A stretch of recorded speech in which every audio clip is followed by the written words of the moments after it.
Okay, what I wanted to cover is the concept of surfacing. So after we sculpt models, we build our models, then we have to create some kind of a believable surface on those. So surfacing is where we're creating and applying UV mapping coordinates if we're applying two-dimensional textures, and we're creating texture maps, and we're applying those to a material or shader and manipulating the shader and then applying it to a 3D model. Okay, so the terminology is surfacing that whole process. Okay, now a lot of people call it texturing, but I call it surfacing, which is a little bit more broader of a term. Okay, now, so what we're saying is that initially you go through the modeling stage. So it's modeling stage, we're creating a model usually with a gray shader on it. Here's a nice example of a hard surface model created from one of my students at the Art Studio Dallas, Jaime Fernandez.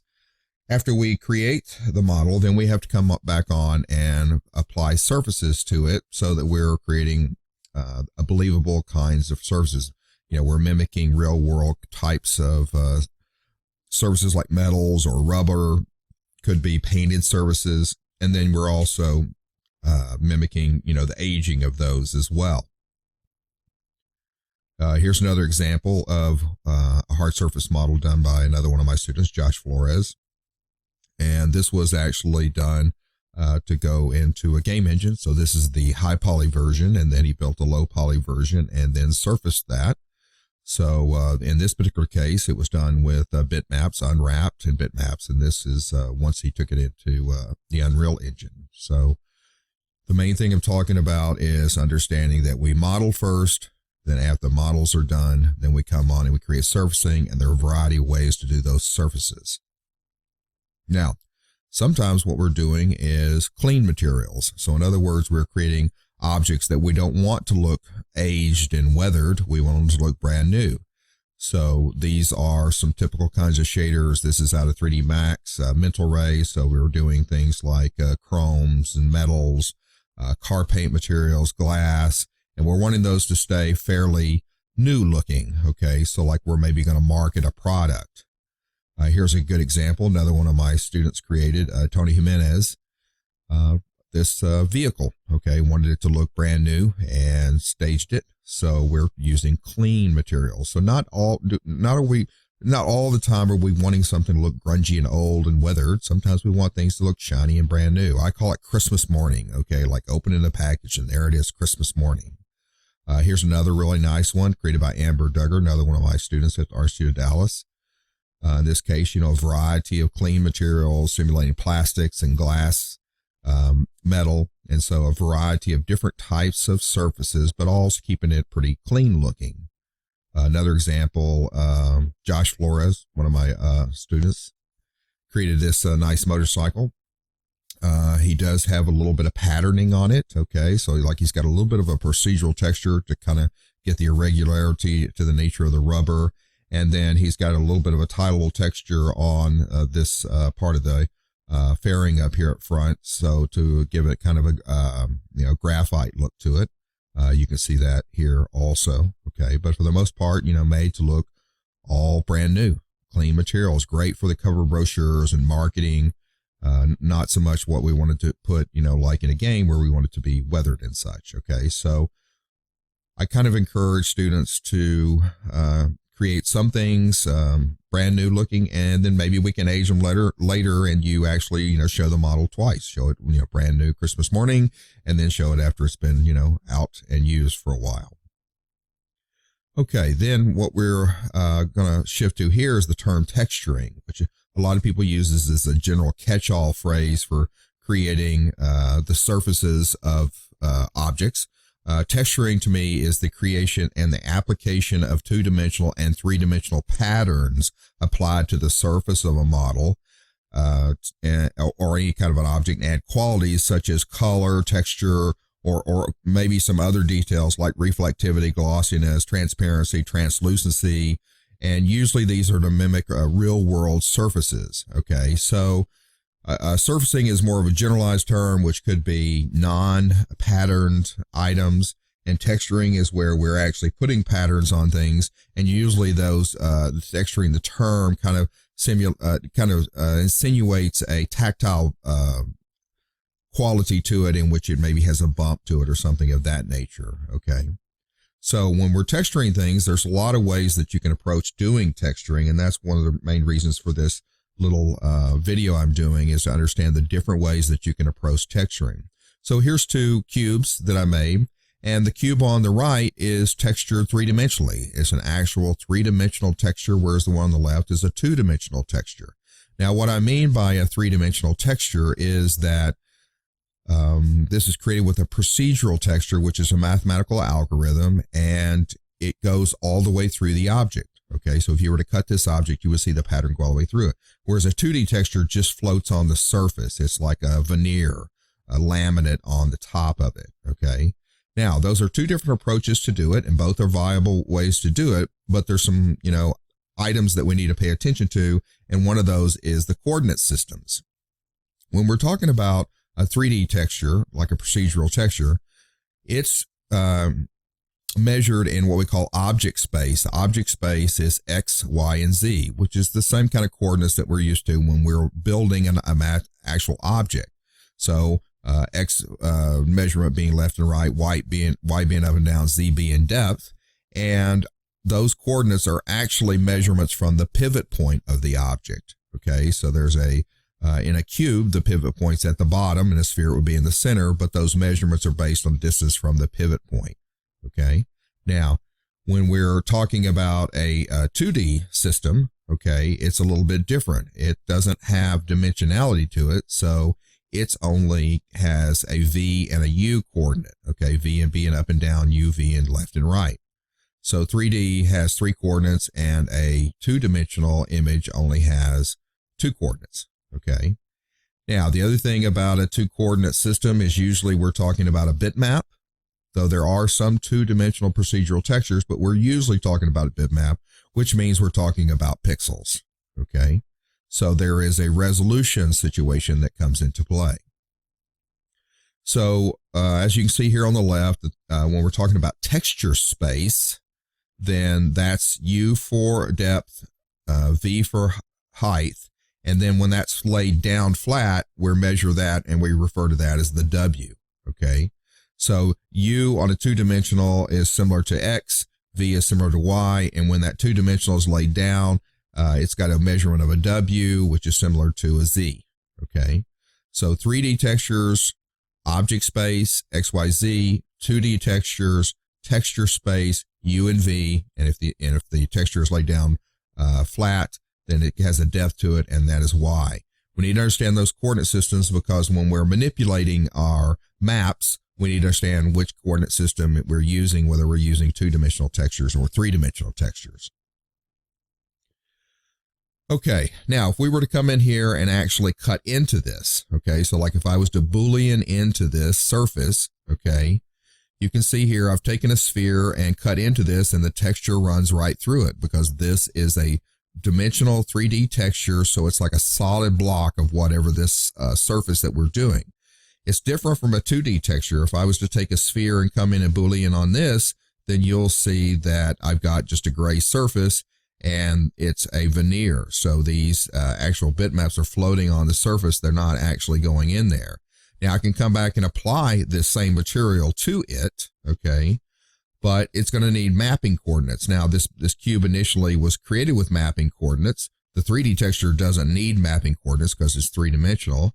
And you can see that this once I've used a sphere and cut into this, that this kind of stretched in here.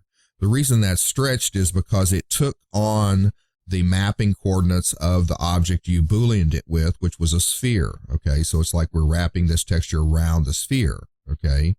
Now, so that doesn't look right, so you'd have to come back and reapply mapping coordinate to that. I applied a planar mapping from this point of view to it, and now that looks better. Okay, and so now this looks very similar to this, but the difference is I didn't have to put any mapping coordinates at all on the 3D texture because it's a three-dimensional piece, and I had to put UV W coordinates on this cube on the left because it's 2D textures, and then I had to apply a new coordinate to this. Now also pay attention that this doesn't actually line up. Since these are two separate mapping coordinates, this surface as it goes around, this piece doesn't actually flow into that. It's kind of a cheat. Whereas this, it actually floats into it because it is actually three-dimensional, okay? So sometimes we use bitmaps, and sometimes we use three-dimensional textures, and sometimes we use both at the same time, and that's what we're going to talk about today. Okay, so in general, what we're going to get into here is that we're initially talking about how to apply patterns to a surface. And I want to distinguish between a pattern, which is a two-dimensional repeated design, and a texture, which is a three-dimensional repeated design that implies a tactile surface.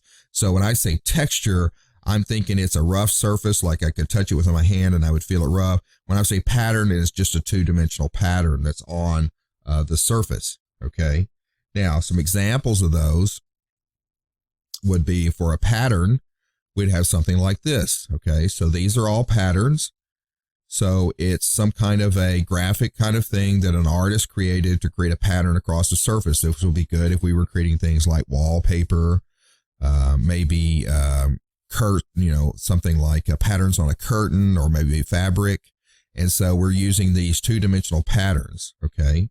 Now, when we get into what I call texturing, is we're talking about something that has a three-dimensional nature to it. So something like asphalt, okay? These all have a tactile, if you reached out, you would touch them and you could tell they were rough surface. So these I refer to as textures. Now, there's different ways to add that surface to it. You can do a bump map, you can do a normal map, you just displacement map. But the separation is when I'm talking pattern, when I talk pattern, what I'm talking about is a two-dimensional, something that's laid down like a checkerboard or something of that nature. And when I'm talking about texture, I'm talking about something that has a tactile surface to it, okay? Now, also textures are a little bit different patterns in some respect. Most patterns, though not all, are man-made, okay? Though there are some natural patterns, but usually nature has dimensionality to it. And so when we're talking textures, we're talking about that we're kind of trying to mimic something in nature, okay? Okay, so patterns and textures, okay? Now, there's really two different kinds of patterns, okay? You have what's called non-specific patterns and specific patterns. And so I want to talk to those, over those, and make sure you understand those, okay? Now, a non-specific pattern is a pattern that repeats, okay? Something like an orange peel, or here's a close-up, okay? This is a repeating pattern. It could be done with the bitmap. It could be done with a procedural texture too. This is a non-specific pattern. Other examples would be something like maybe stucco on a wall, okay?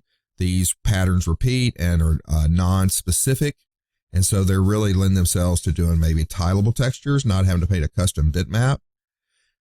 Specific patterns are a little bit different. Okay, so here's another example of a non-specific pattern like carpet, okay? Here's another example of another pattern of carpet, okay? So you're able to create one swatch of this and then tile it across the surface because it's a non-specific pattern. Now, when we get into specific patterns, and we're talking about something that's unique, okay, that the pattern only exists in specific areas. In this case, a lot of times what we're talking about specific patterning is where there's some form of aging going on, whether it's aging of from a natural phenomena like rain and rust, or it's aging from man-made. It could be one or the other. Now, here's a situation where this is initially aging from, a man-made interaction. So, somebody is sliding things in and out of the base of this, the bed of this truck, and they started scraping away the paint, and then oxidation has got in there. So this is a specific kind of pattern that's initially created through human interaction to start breaking up the paint and that was covering it, and then nature got in there and started eroding it. Okay, and that's a specific pattern. So we strike a balance between some things being non-specific patterns and some things being specific patterns. Here's another example. Now, it's kind of a non-specific pattern is what this was, and still it started eroding, and then it became a more of a specific kind of pattern, okay? So when we're doing things, we kind of look at it that way because we can tell, we can approach it different ways. Non-specific patterns lend themselves to doing procedural textures and doing tileable bitmaps, and specific patterns lend themselves to a certain degree to more for doing custom bitmaps, though that's not always the case. Okay. Okay, so the next thing that we need to talk about is the different kinds of ways to generate these patterns. And there's really three different kinds of ways to generate patterns. You have custom bitmaps as one way. That's really a collection of pixels that could be hand painted or it could be photo sourcing. Another one is procedural textures. That's a mathematical algorithm that's used to create a three-dimensional pattern. There are some two-dimensional procedural textures, but most are three-dimensional pattern, and you're using mathematical formulas like fractal noise and turbulence functions to create those patterns. Okay. And then a third one is a tileable bitmap, which is almost like maybe a hybrid between these two, because it's a two-dimensional bitmap like a custom bitmap, but since it's tileable, it can be used over and over again and has some of the qualities of a procedural texture. Okay. So we have different ways that we can kind of look at those. So let's go down here and talk about a custom bitmap first. Okay. So each one of these has advantages and disadvantages and why we use them, why we might not use them. So let's talk about those for a second. Now, the advantage of a custom bitmap is that you can paint directly on it. So you can take the object and you can unwrap it, though it doesn't have to be unwrapped. It could be a planar mapping coordinate. And then you're able to take that into a painting program like Photoshop, or a 3D painting program like Mudbox or Mari, and then actually, paint on it to get it exactly what you want. The disadvantages of custom bitmaps is, first of all, it's resolution dependent. And what that means is it's a set of pixels. And so as we zoom into the object, we start seeing the pixels. And so that is a drawback to that. Okay. The biggest drawback to custom bitmaps, though, is they need mapping coordinates. And this is where you get into the dreaded, the UVW unwrap. Okay. Kind of the curse of any modder is having to unwrap something. And so that's when you're doing custom bitmap, you have to do that. But the other kind of drawback of a custom bitmap is this last one here, which is it can only be used once. So we can't generate this and then use it over and over again for different objects because it's specific to a specific object. So this is a kind of tunneled way of doing things that can only be used one time, where both procedurals and tileable bitmaps can be used over and over again. Okay, let's talk about procedural textures. Now, procedural textures, the advantages is resolution independent. Since it's the three-dimensional texture, it's a mathematical algorithm. You can kind of think of it as a vector, though that's not really correct, that you can zoom in on indefinitely and it still holds resolution. So that's a huge advantage of this. The other thing, if it's a 3D mapping coordinate, it doesn't need mapping coordinates. Okay, if it's a 3D procedural texture, because it's like a solid thing, and so you don't have to put mapping coordinates on it. Now, there are certain circumstances where you might want to put some kind of specific mapping coordinates for it, but for the most part, it's great because I don't have to unwrap things. I can just place it on the object. The other thing that's nice about procedural textures is that they are reusable. You can create a material library and use them over and over again, and so it's very, if you create a nice procedural texture, then you can make a library, and then it just speeds up what you're doing, because the next time you create something, you can pull it out and then you're already 90% there. You probably have to tweak it a little bit. It's just the opposite of a custom bitmap, which is only really good for the one time. Disadvantages is that you cannot directly manipulate on it. So you can't paint the procedural texture and get on it and paint on top of it, or not directly on it. Now, there are indirect ways to do it, but not direct ways. Now, a procedural texture can be baked out, so you can create a procedural texture and then you can bake it out into being a bitmap. So it can be converted to a custom bitmap. Or tileable bitmaps is the third one. Okay, tileable bitmap is a set of pixels just like a custom bitmap, but we're doing it such a way that we could do a certain swatch. Usually these are squares. They don't have to be squares. And then they can, you can tile them over and over again. Okay, some advantages of that is, obviously they can be used over and over again because they're kind of generic. Okay, so that's great. So, you can also, another advantage is you can use quick mapping coordinates. I call quick mapping things like box mapping, planar projection, or cylindrical work really well with tileable textures. Okay. And unlike procedurals, you can paint them. Okay. So they can be photo sourced or hand painted, but you're painting them beforehand and not painting them custom to a specific object because they're tiling across the surface. Okay, disadvantages is they are resolution dependent, just like a custom bitmap, since they're a collection of pixels, And so there is a resolution problem that you don't have with procedural textures. They do need mapping coordinates, but like I said, usually those could be quick mapping coordinates, things like cylindrical or spherical or box mapping, okay? And the other thing is they cannot be directly manipulated right on top of them because we're tiling them, okay? You can do it indirectly, but not directly, okay? So each one of these has advantages and disadvantages, and I want to go in and show you some different examples of these, okay? So things that you need to consider when you're trying to decide a direction you're wanting to go is the resolution of what you're going to be creating your texture. Does it need mapping coordinates, and how are you going to generate those mapping coordinates? Is it repetitive so we can get a tiling? So if we're using tileable bitmaps, we will make sure that they don't have a tiling look to them, that they're done really well. Can something be directly manipulated? Okay. What is the speed of rendering, and can we generate a material library? Okay. Procedurals can take a long time to render or can render fast. Custom bitmaps can take quick to render or can be take a long time to render according to the resolution of them. So all of these kind of you have to pay attention to that. The good thing about a procedural and a tileable is you can create a material library with those to use over and over, which you can't do with a custom bitmap. Okay. All right. So let's talk about custom bitmaps. So like we were talking about, these can be used, can be painted or photo source. Photo source is where you're getting photos and then we're manipulating the photos. Okay. Advantages is they can be custom created for a specific surface. So we can unwrap the surface and paint specifically for them. And so it's a huge benefit for those. Okay. Which can be either hand painted or photo sourced or a combination of those. Now, here's some examples. So this is a little wall, exterior wall, and initially what it has is the tileable texture on it. So it's got a brick that's got a tileable texture, and it's a pretty good tileable texture, but now we want to make it custom so it doesn't seem like a tileable texture. So what we're going to do is what I call staining. We're going to start laying bitmaps on top of it. So here's a bitmap that I created to put on top of this, and then I'm using your blending modes in Photoshop. Then I'm able to lay that on top and then be able to get a slight stain on it. And so what we're trying to do is to slowly build this up to be more custom looking by overlaying bitmaps. And so here's another one.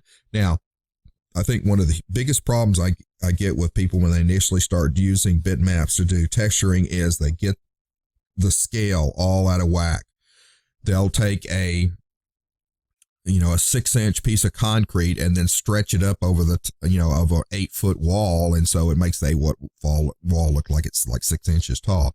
Now this is out of scale to this wall, but since I'm only going to use it staining and I'm really kind of just getting the cracks, you can see that once I put it in there, the scale no longer is an issue with it because we're just very subtly seeing it. So we don't read scale from it. We get our scale read from the brick that's on the wall. Okay. Here's another one. And now this was actual, tileable kind of texture. It's on there. You see kind of a repeating pattern, but I don't really concern myself with that because once I overlay it on top, you won't be able to see the repeating pattern on it. So you're slowly building this up a little bit by little bit. Then I wanted some stains coming down from the top. And so we overlaid that onto it. Okay. So you're slowly, building this up slow by slow to get the final look that you want. Okay. So let's look at this as it goes through with the stain just building up on it. So I started with this, then here's the first layer, the second layer, the third layer, the fourth layer. Okay. So slowly building it up to get, so we have this custom look that doesn't look like a tileable texture. Before, after, before, after. Okay, so that's example of custom bitmaps. Okay, now let's look at tileable bitmaps. Okay, tileable bitmaps is where we take an initial image and then we make it such a way, doing some offsets and stuff with it so that you can be repeated, and we really can't tell that it's being repeated. And so they're kind of tricky to make to get them to be done that way. Okay. Some advantages is you don't have to unwrap everything when you're using them. So you can use traditional mapping coordinates like planar mapping or cylindrical or box mapping. So they're pretty fast in how you can apply them to the object. Okay. The other thing that's nice is they can be reused over and over again. So you can create a material library, and once you have a nice look, you can use it over and over. Now, here's an example of a photo sourced piece. Okay. So some rocks that then was taken into Photoshop, and using some special techniques that I teach on doing, the way you manipulate it, you can make it so it's tileable. So when you add another one to it and add another one to it, and this one is tileable in all directions.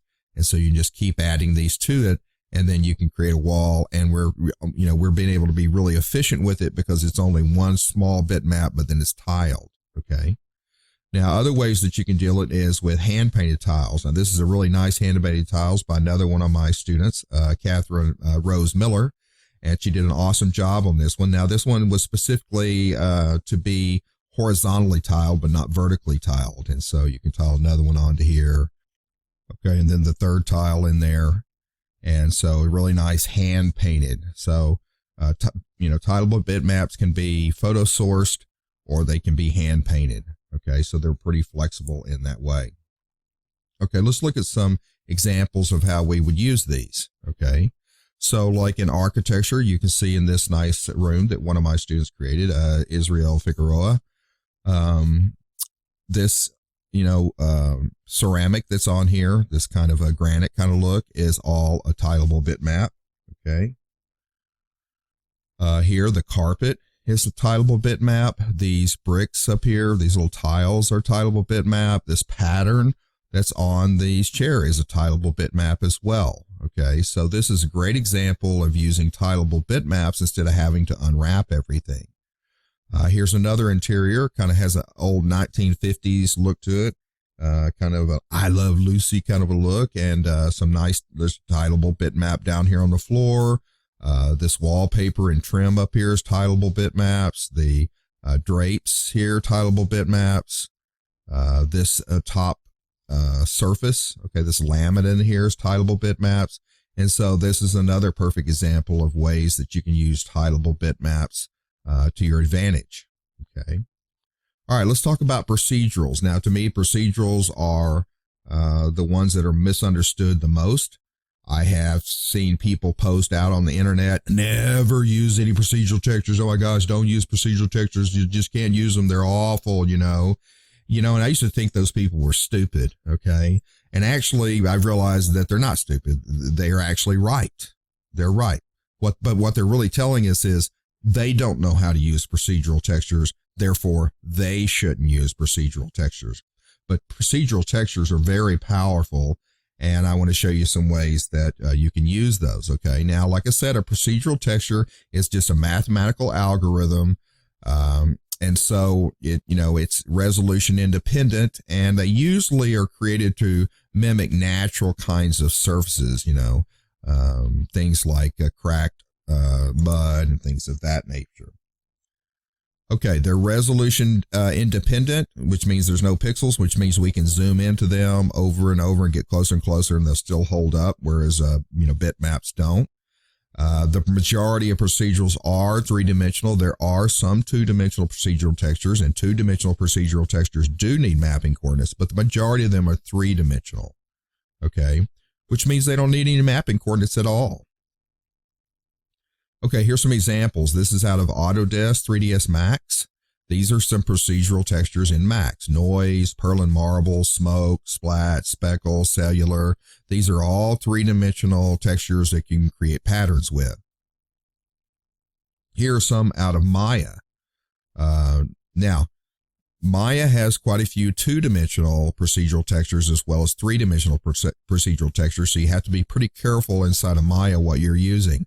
These first two, noise and this mountain, are 2D procedural textures, which, that's a distinction between Max and Maya, because Max's noise is three-dimensional, but Maya's is two-dimensional. Now, these other ones I've listed in here, Brownian, marble, cloud, and granite, are all three-dimensional procedural textures. So you just kind of have to pay attention it's not that you can't use the 2D ones, but then they will need coordinates, and then they become more like a bitmap in that they're a scan and not dimensional throughout the object. Here's examples in Maya. Now, one of the things that Maya is nice about is in their little browser here is you can pick whether it's a 3D or a 2D texture. So when you pick 3D, these are all of their 3D procedural textures. So when you pick 3D, all of these don't need mapping coordinates, okay? Whereas when you pick 2D, these are all examples of 2D procedural textures. So like a fractal, mountain, the noise I was talking about, these are all 2D. Still can use them, but these do need mapping coordinates. In Max, in their Slate editor, I've pulled these out. Here are all your 3D procedural textures that you can use. These over here are 2D procedurals. Obviously, something like checker or tiles, like on a tile surface, are 2D. This swirl, I never use this much, but I see some students using it. It's 2D, so you have to have mapping coordinates with it. I include gradient in here as well because a gradient ramp has the ability to create a fractal texture inside of it, but it's 2D dimension as well. So 3-dimensional, 2-dimensional. So pretty much all 3D programs will have some procedural textures. One of the things that you have to know is that procedural textures are specific to a software. So the procedural textures that you generate inside of Maya, if you output that file as a FBX and try to load it in Max, it will not understand those procedural textures, and the same thing from Max to Maya. Now, the good thing is that if you're needing to take it out of the software, you can convert these procedural textures to 2D bitmaps, and so then you can change the pattern and send it to different places, okay? All right, here's some examples of some procedurals, shaders. Now, all of these are done through, these are mental ray with Arch and Design shaders. And so they're physically accurate shaders using a blend node. So you're blending between two shaders. So you're blending between kind of a paint shader and then a procedural texture that's created a kind of a corroded surface. And that's how all of these were done. Okay, here's some examples. Now, these are rendered out of Max mental ray using Arch and Design. So these are the same that I was just explaining. These are actually two different procedural textures that are then blended together through a procedural is what they're blended through, a blend node. So a blend node with a procedural as a mask, blending two different procedural textures together. Now, this is pretty impressive because this is just a bump. This is not a displacement. If you look at the edge of this, you'll see that these are not displaced. These are just bump maps. Here's another example of two procedural textures masked together through another procedural texture to get an interesting, and these are the same thing. These are just bump maps with these, not displacement. Now here's an actual one with a displacement. Done the same way, two procedural textures masked together with a third procedural texture through a blend node, and then putting a displacement on it so it's really displacing the edge of it. Now, and the thing I always talk about is these are resolution dependent, so you can zoom in on those. So as we zoom in on them, it will hold the pattern and it will not pixelate because there's no pixels. So we can keep zooming in, and you keep the quality. Well, you couldn't do that with a bitmap. If you zoomed into a bitmap, it would start falling apart, okay? Here's some examples of some pieces done with procedural textures. Now, this is a little metal kind of a part off of a robot's foot. This is the kind of the front toe off of a foot. And these are all using a cellular procedural texture the same way to blend between two different Arch and Design shaders, a paint shader and then a metal shader, and then I'm blending them together using a procedural texture to blend them together. I'm also kind of been able to isolate this using a vertex paint. So I'm just painting right on the surface with vertex paint to help to delineate exactly where I want it to break up. And these are all just different settings on the cellular to get a different kind of look. So these are all done the same way, but just different settings on the procedural. This one looks like the paint is kind of puckering up and chipping up. This looks more like crevices in there.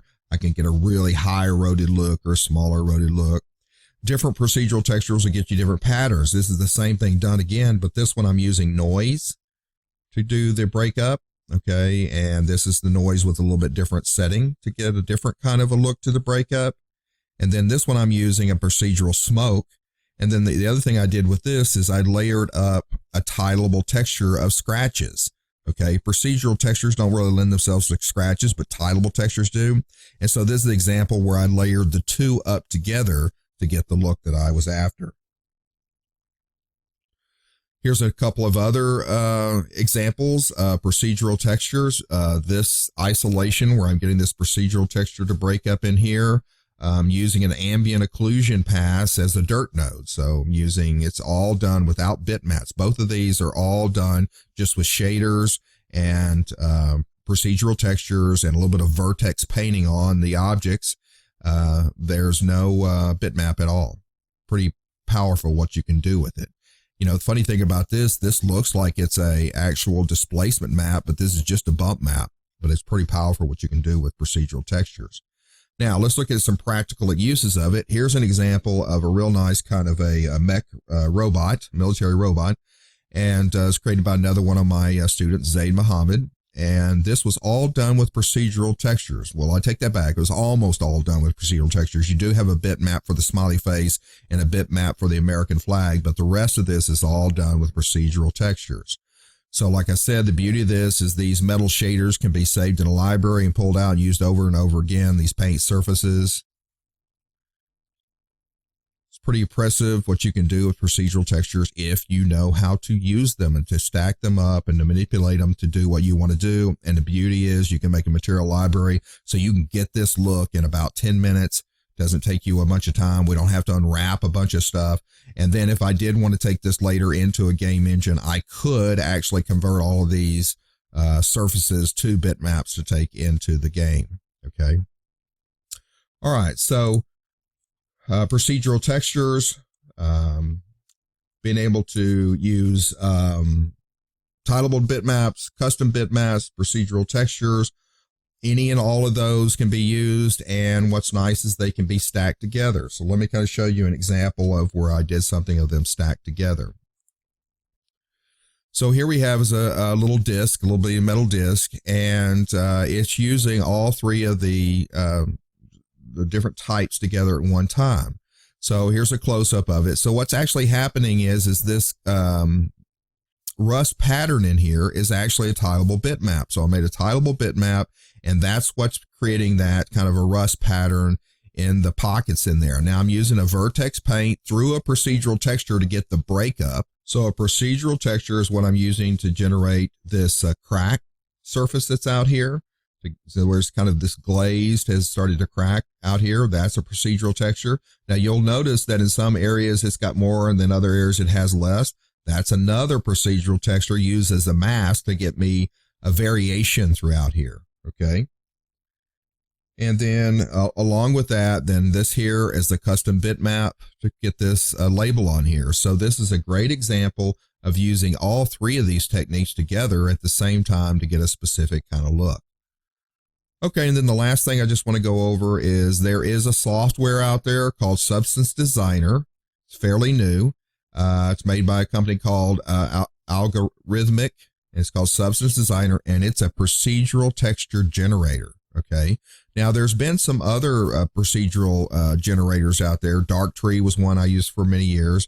But the thing that's unique about this one, and the reason I cover this one, is that it's designed in such a way that its shaders can be shared. So once you create it in this designer, you can take these shaders and you can share them with people, or you can create a material library.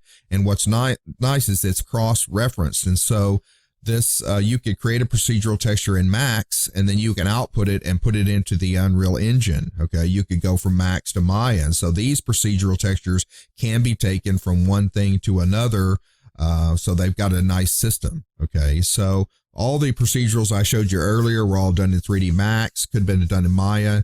The Substance Designer, I just wanted to show that to you because it is something that's fairly new out there, and it's nice because you can take the time and create some nice procedural nodes, and those can be taken in between different softwares.